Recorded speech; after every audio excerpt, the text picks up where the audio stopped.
The Economist.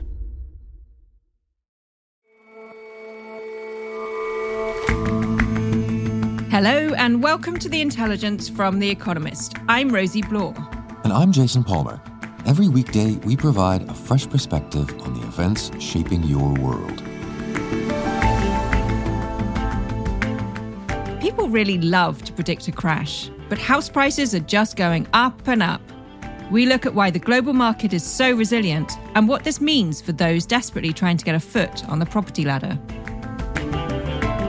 And there are lots of people who say, wrongly, that baseball is boring.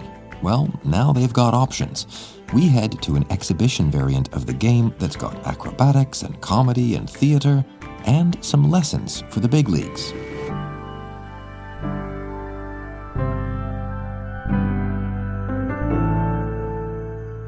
First up, though.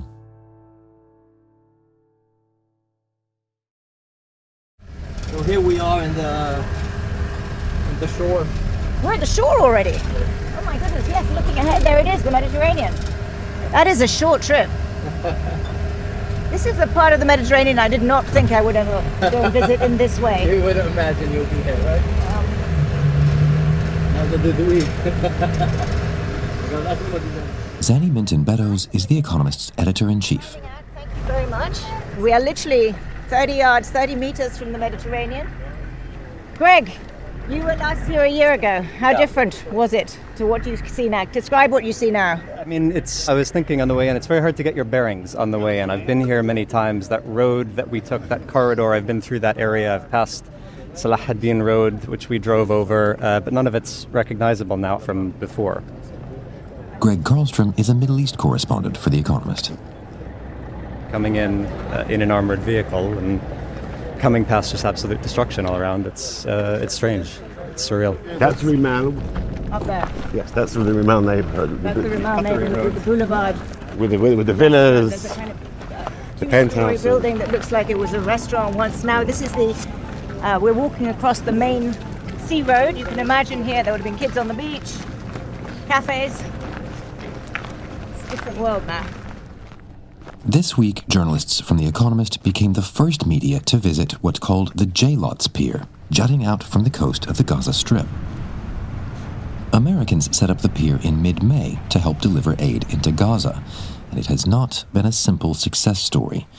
Zanny and Greg have returned to Israel and are joining us to discuss the pier and what they saw. Good morning, both. Good morning, Jason. Good morning. Let's start with this. Why did you both travel into Gaza? Well, Jason, I'm here in the region for the whole week. I'm working on an episode of the Weekend Intelligence that's going to look at what happens the day after the Gazan conflict. What we're trying to do is to get a sense from voices across both societies to see what is likely to happen in the next few weeks, months in Gaza. But to do that, I really thought it was important to get a sense as best I could of what Gaza was like today. The only way that you can get into Gaza right now is with the Israeli Defense Force. And to do that, you are what is called embedded. It's a very restrictive way of doing it, but it's the only way of going in there right now. So I decided that despite the risks and despite the restrictions, it was worth it. And so I went along with Anshel, my colleague from Jerusalem, Greg, and our producer, Heidi Pett. And we clambered into an armored vehicle, along with 3 other Humvees in a convoy, and set off through the fence and into Gaza. So we're going in the armored vehicle, but ahead of us there are 2 Humvees. And what's the one in the middle? We went across on what the Israelis call the Netzarim corridor. It's a road that bisects Gaza that the Israeli army has cleared over the past 9 months during the war. And you travel west for 6 or 7 kilometers, not a long distance at all. And at the end of it, you reach the Mediterranean Sea and you reach this temporary pier, which the Pentagon, of course, which has an acronym for everything, calls the J-Lots. That means Joint Logistics over the shore. And it's the temporary pier that the Americans have built on the coast of Gaza. And I've heard about the pier, but I don't know anything about the pier. Describe it. What did you find when you finally saw it? The American-built pier is a floating structure. It's these slabs of metal that have been put together that are floating on top of the Mediterranean and sticking out into the sea quite a distance, and can support the weight of entire lorries that take aid supplies and deliver them to Gaza. So there's a striking contrast between that pier and the makeshift one next to it that was built earlier in the war and constructed out of rubble. So these are bits of people's houses there were houses here. This is prime beach accommodation. They've clearly taken and are using large, I don't know, 8 meters by 4 meters slabs of concrete, which were probably the sides of a wall. They are partly, bits of them smashed a bit smaller, are used to create the temporary pier. I feel like I'm looking around, seeing kids' building blocks in disarray. So, Jason, this might seem a bit confusing, but picture yourself standing on the beach, looking out, and right in front of you, there is the smaller makeshift pier that was constructed out of rubble, the one I've just described. That's the one that was used for World Central Kitchen's deliveries, for example, early in the war. And then a little further to the left, as you're looking out into the Mediterranean, is the floating J-lot that Greg has just described. And the big thing is it's just a whole different scale. You know, one is small and makeshift, the other is the full might of an American structure. And yet, for all that full might, that pier has had some serious problems, has it not? Certainly has. That would be an understatement. The first problem has just been keeping it afloat. The pier was inaugurated on May 17th, so about 6 weeks ago now. But it very quickly, about a week after it started operations, broke apart and eventually had to be towed to the Israeli port of Ashdod for repairs. That took it out of commission for about 3 weeks. And so in the 6 weeks that this pier should have been operational, it's only been working for about 2 of those weeks. And that's now. That's in the summer when the Mediterranean is relatively calm. It's going to be much more difficult, probably impossible, to keep operating the pier as we get closer to winter and closer to the rough weather in the Mediterranean. The second issue has been not just operating the pier itself, but then once aid is delivered via the pier, distributing that aid to people who need it within Gaza. We were in Gaza with Daniel Hagari, the spokesman for the Israeli army, who explained to Zanny how those deliveries are meant to happen. The J-lots here is a very complex operation. Let's have a look. We're walking towards it, yeah. The trucks are being offloaded on this pier, and then they come out. So the trucks go onto the pier? And goes onto the pier. And I see that the JCB... But the truck is coming directly. I see. Yeah. The truck comes to the end. It comes directly to the end and it goes here. Yep. And we will enter the offloading area and it goes back. I see. And it goes back and go back outside to the ship and go back, etc., etc., etc. And what's nice, it's that the part of the ship is the pier. It's the pier, I see. And it above. just it's like a roll-on, roll-off ferry. Yeah, It exactly. rolls. So while you were there taking all this in, did you actually see any aid arrive? It was definitely, Jason, in action when we were watching it. I mean, I saw people walking along the pier in green viz jackets, which I was told were contractors. There's absolutely no American boots on the ground there. Very clearly, that was made very, very plain to us. It was, I wouldn't say humming. There weren't a huge number of people, but we saw pallets coming off. In the little over an hour that we were by the pier, we saw 2 landing craft come in and unload, and the tempo was pretty fast. These vessels would come, dock at the edge of the pier out in the Mediterranean. They would unload their cargo, and then one of them left, and another vessel, maybe a half hour later, came and also began unloading supplies. And they had pallets full of food and other supplies going onto flatbed trucks, and then moving to this staging area that we saw, which the Israelis have built. I can see some pallets coming out now. Red and white pallets being moved off the amphibious vessel, straight onto the flatbed, right, of a truck that will take them, will bring them down the 250 meters, up the road, right next to where we're standing, into the concrete staging area that we were just in, which is one of 3 here that together collectively have 7,000 pallets. The Israeli army says there are 7,000 pallets backed up in this staging area and not going to people in Gaza. We spoke with the World Food Program, which said that figure sounds more or less accurate. They think there are about 6,500 pallets in that staging area. Most of them contain food, and these supplies have just been stuck, in some cases for days or for weeks, they're not being delivered to people who need them. So what's the holdup? Why isn't that aid getting through? It depends on who you ask. Both Israel and aid organizations have a different story about that, and arguably they're both right. For the Israelis, the problem is Hamas. Daniel Hagari, the army spokesman, says that Hamas has been targeting the pier and that it's unsafe, therefore, for aid supplies to be delivered elsewhere in Gaza. They're attacking the pier, which was built for humanitarian aid for the people of Gaza. This is one of the, we know because we have stopped terror attacks that were aimed to the pier. And he's right about that. There have been attacks on the pier, including one just 48 hours before we visited. So it has become a target before. But there's also, for aid organizations, there's a much bigger security issue and logistical issue in trying to move aid throughout Gaza, whether it's from the staging area by the pier, whether it's from Kerem Shalom, the main land border crossing in the south. Aid organizations say it is a logistical nightmare to move aid around Gaza. We spoke to Matthew Hollingworth from the World Food Program, who explained to us the process of trying to move just a single convoy of aid from a border crossing or a staging area to people who need it in Gaza. When my teams start work every day at 6 a.m., they know they will spend 8 to 12 hours in the field to do an hour's work.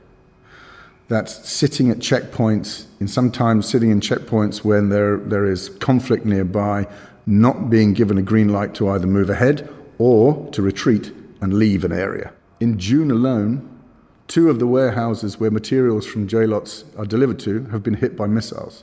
Deconflicted warehouses, locations known by all parties to the conflict, where our staff were working. In the last 2 weeks, twice, my teams from the World Food Program have come under indirect fire, tank fire, within 50 meters of their position. Again, coordinated in a place where the IDF knew we were, in spite of us being present. We've also been speaking with Palestinians in the occupied West Bank, and they have their own thoughts on the pier as well. Yeah, there's a particular mistrust. Indeed, I think probably conspiracy theories about the pier among Palestinians. We talked to a number, and several of them said, this pier has nothing to do with aid delivery. It's actually a cover for US intelligence operations.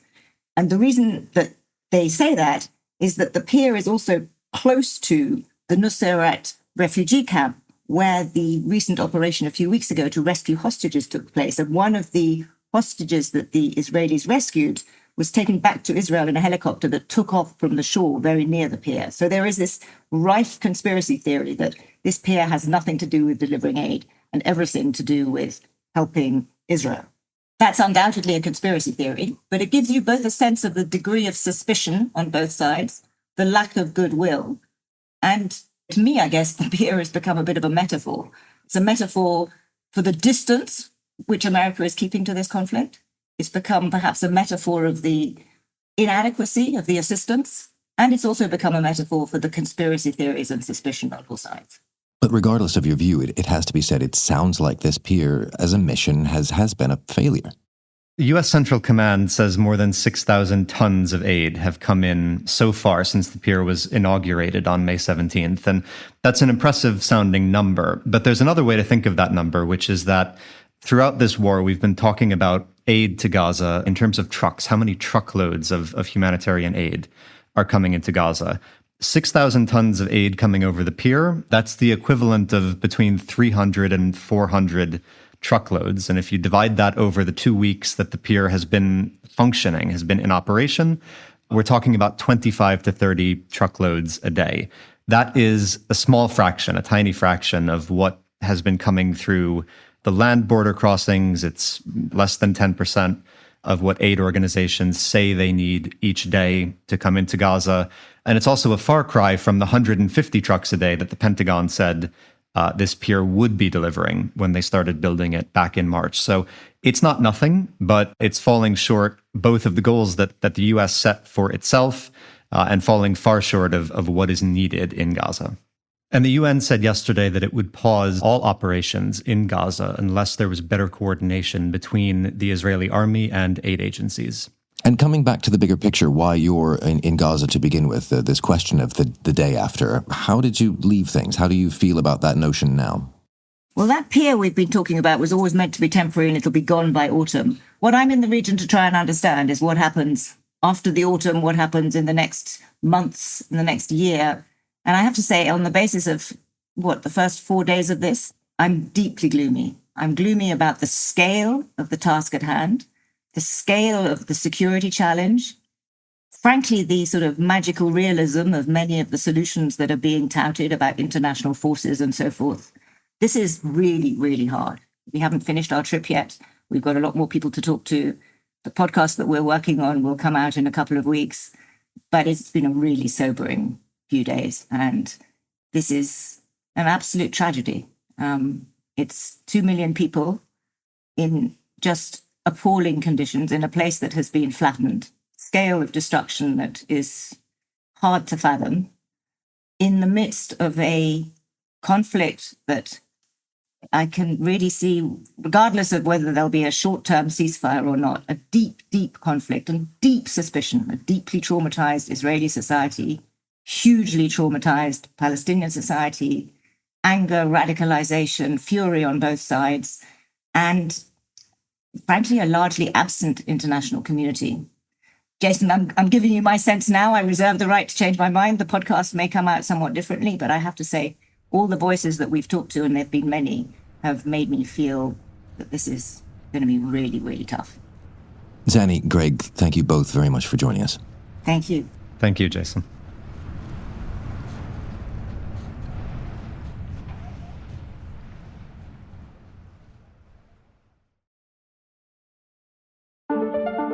There's a running gag on social media where minuscule apartments in cities around the world are sold or rented for vast amounts of money. This is officially the smallest apartment in all of New York City, measuring just 55 square feet, or just about 5.1 meters squared. We're opening my place. It cost me about 7,300 Hong Kong. That's about $900 US-ish, and it's about 150 square foot. We wanted to make sure that when the bed is up, it doesn't feel like you have a bed hanging above your head. Right. But jokes aside, a lot of people who want to get on the housing ladder are worrying not just about their beds falling off the wall, but rocketing prices. And those who are looking to sell seem to be sitting pretty. A global house price index shows that in the past year, house prices globally have risen by about 3%. Callum Williams is a senior economics writer at The Economist. And then in some places, price growth is even stronger. So in America, prices are rising by about 6 to 7% year on year. In Australia, they're rising pretty strongly. And in Portugal, they're really zooming up. Put that in a bit of context for us. You say it's unexpected. What had been happening before? So in the past couple of years, it's been a little bit rough. In some countries, prices have fallen by quite a long way. And then, of course, you have pockets of weakness in places, even in the stronger markets. So in the US, for example, look at cities like San Francisco, Boise, Idaho, Phoenix. But, the thing that's kind of interesting about this is that people were expecting things to be a lot worse. A couple of years ago, central banks across the world started to raise interest rates quite sharply to deal with the surge in inflation. And that's bad news, people thought, for the housing market, because it means that mortgage costs go up. And if you look at the kind of rules of thumb in the academic literature, there are expectations really from that nominal house prices, so before you adjust for inflation, would fall anywhere from kind of 30 to 50%. But in fact, when you look globally, on average, there's been basically no decline at all in global house prices. So what does all of that mean for buyers and sellers? The market is showing a lot more resilience than people were expecting. Yes, there are some pockets of weakness, Canada and Sweden, for example, but on the whole, it's showing quite a lot of resilience. In concrete terms, that means that mortgage borrowers are doing a lot better on average than people had expected. So if you look at the share of American mortgage borrowers that are kind of late on their mortgage payments or who have stopped entirely, that's pretty much at its lowest level ever.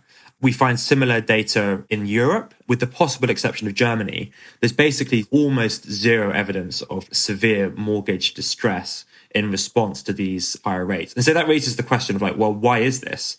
One explanation that people often bring up, particularly in the US context, is the fact that so many mortgages are on fixed rates. What that means is that when the Fed raises rates, that isn't passed on to mortgage borrowers straight away. And you've kind of seen a bit of a move in other countries towards a more American system in recent years, which means that borrowers are protected.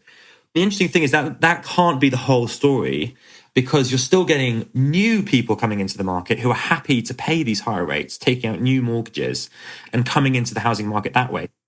I'm interested in how the rise in long-term renters comes into this.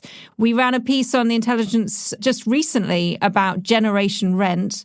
That seems sort of at odds with all this house price buoyancy, resilience, and new buyers. It is true that in lots of countries, the home ownership rate for young people in particular has come a long way down. I think this has long-term structural causes behind it. It's not like a short-term thing. In particular, what you saw after the 2008 crisis was that mortgage regulators across the rich world became much stricter about who was allowed to get mortgages. And so that had a disproportionately big effect on young people. And so that's one of the main reasons why home ownership for young people has come a long way down. You know, there was this kind of hope in 2022 that interest rates will go up, house prices will come down, and it will become a lot easier for young people to get on the housing ladder.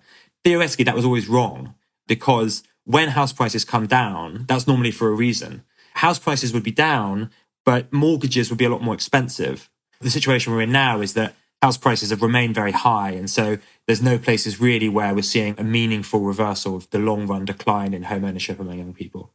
So if that's the case, then are we just going to see house prices rising and rising because we've got this solid stability and base of people wanting to buy? I think that seems likely. Probably one of the biggest reasons behind the resilience in house prices and rent in the past year across the rich world is because of immigration. As that continues, you're going to see more and more new demand for the housing market. I think the other thing to sort of bear in mind is, for the first time in a long time, people are now getting meaningful interest payments on their savings. And then, very much unlike the crisis in 2008, 2009, labour markets have been pretty strong.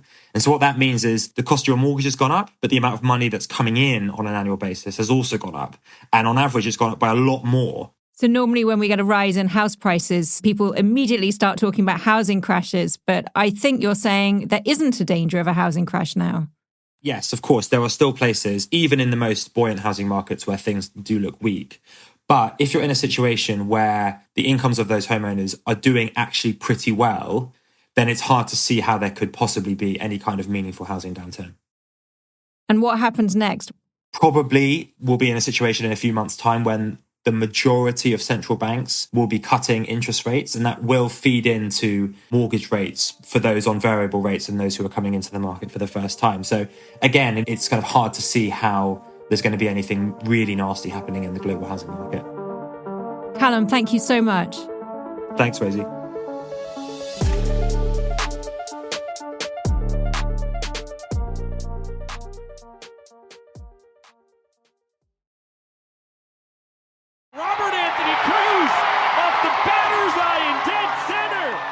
At a sports stadium in Fresno, California, a crowd has gathered. They've come to watch baseball, but there are a few notable differences. They've come to see the Savannah Bananas. Erin Braun is our West Coast correspondent. Aside from their uniforms being bright yellow, they look like any other baseball team. But it's unlikely you'll see their antics in Major League Baseball. This is a team where players perform backflips. And here come the acrobatics as he comes across the score, touching that finger on home plate. And batters walk on while lip syncing to a famous song. The umpire at one point did a belly dance, and parents chased their little kids around the field between innings. It's probably no surprise then that they've built a large audience on TikTok. The Savannah Bananas are basically baseball's version of the Harlem Globetrotters. So they go on tour, they combine acrobatics and theater and comedy and baseball. And it's really popular. It's really hard to get tickets. I failed to win the lottery the first time around. They've got more TikTok followers than Major League Baseball does. And I think the league could really learn from the way that the Bananas are trying to garner interest, especially among young people. But don't all the viewers of regular baseball, Major League Baseball, get all the entertainment they need? I think that's really the question at the heart of the matter. MLB in recent years has been struggling to kind of get young people especially interested in the game. It's definitely not America's favorite sport anymore. That honor belongs to American football. And the median age of Major League Baseball ticket buyers was 51 in 2019. It's since come down a bit, and MLB has made changes like a pitch clock to speed up games. They've really embraced streaming, and they're trying to reach younger fans. But the Bananas kind of do this explicitly by reaching people on TikTok, by doing silly things, by trying kind of every minute of the game to engage fans when they're on the field. So if they're that popular on TikTok, if it's that hard to get a ticket, they're certainly getting the audiences in, the young ones, I suppose. Is there anything that Major League Baseball can learn from all this? I think there is a lot, and it's not necessarily like to copy and paste specific things the Bananas are doing, but the way that the team tries to engage fans, I think, is really important, and the league could learn from it. And I think there's a few rules of Banana Ball that really embody this idea, because there are different rules. It's not your average baseball game. And a couple of my favorites are that each inning is worth just 1 point. So you could score as many runs as you want, but whoever scores the most runs in that inning just gets 1 point. And that's meant to keep the games really close the entire time. There's a 2-hour time limit on matches. And then my favorite rule of all of them is if a fan in the stands catches a foul ball, it counts as an out. And that puts the game kind of in the hands of the crowd. Dustin Baber with a barrel, but foul! Caught by a fan! And that's your ball game! Of course, Major League Baseball is never going to do that. But I think they could still look at these games and be like, you know, hey, what can we learn from this team? What can we adopt as our own? But what are the chances of that? This is America's pastime. The diehard fans are going to think this is a different thing. This is a thing for the kids. Don't mess with my sport. I'm not sure if that's true. They can't obviously adopt the cheesiest, craziest things. We're not going to see MLB players doing flips in the outfield, right? Except I would love that if it happened. When I was at a Bananas game in Fresno recently, I was really shocked by the kind of ways in which the Bananas do try to pay homage to baseball. And that's like, you sing the national anthem and you salute veterans and teachers and police officers. And you have that same sense of patriotism and tradition that you get at a baseball game. You just also have things like the umpire twerking in between innings. And hot dogs and beer and the 7th inning stretch? And all of those things to boot. That is bananas, Erin. Thanks very much for your time. Thank you for having me.